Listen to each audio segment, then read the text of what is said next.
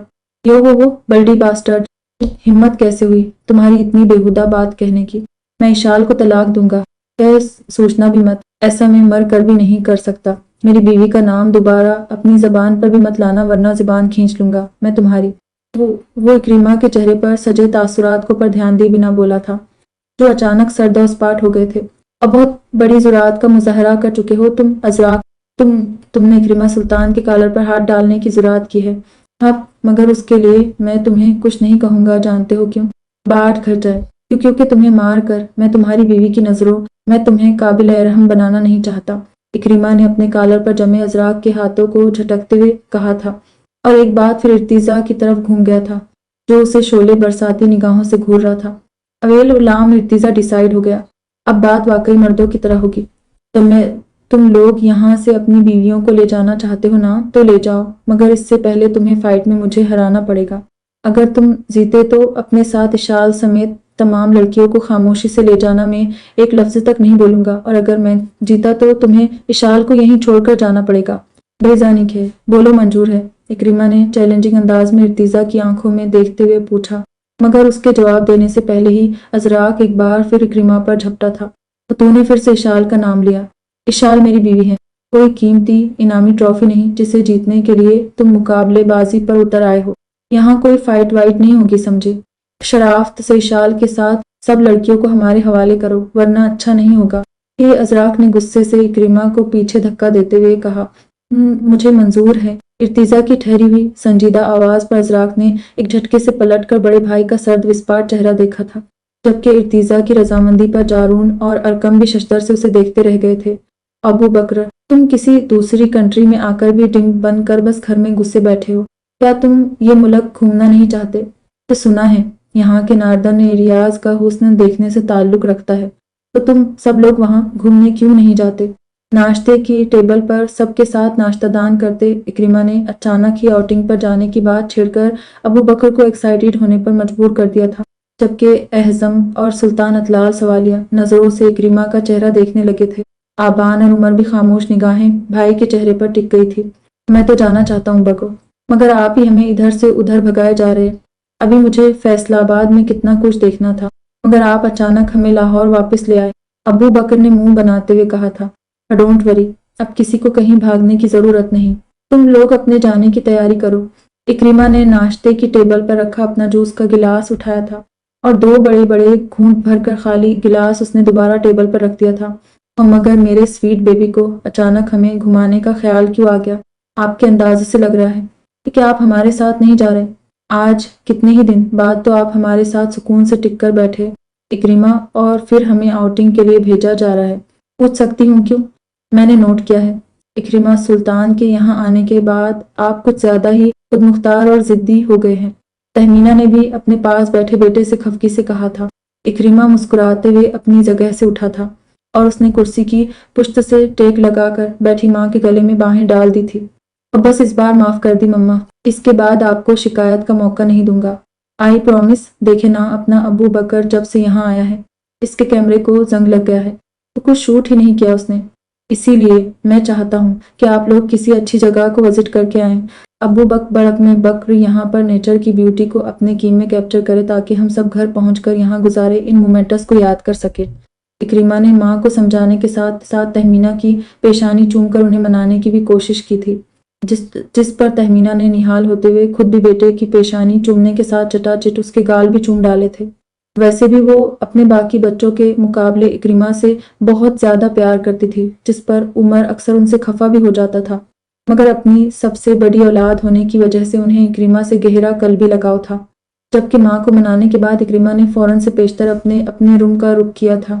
اس نے جان بوجھ کر باپ کے چہرے پر نظر ڈالنے کی کوشش نہیں کی تھی، کیونکہ ابھی وہ فی الحال ان کے کسی بھی سوال کا جواب یا وجاہت دینے کے موڈ میں نہیں تھا۔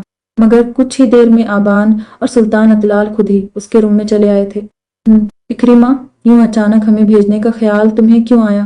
تو تمہارے اس فیصلے کے پیچھے کون سی وجہ ہے؟ کیا میں جان سکتا ہوں؟ اپنے بیڈ پر بیٹھے اکریمہ کے سامنے کھڑے سلطان اطلال نے آبان کے لفظوں کو زبان دے دی تھی۔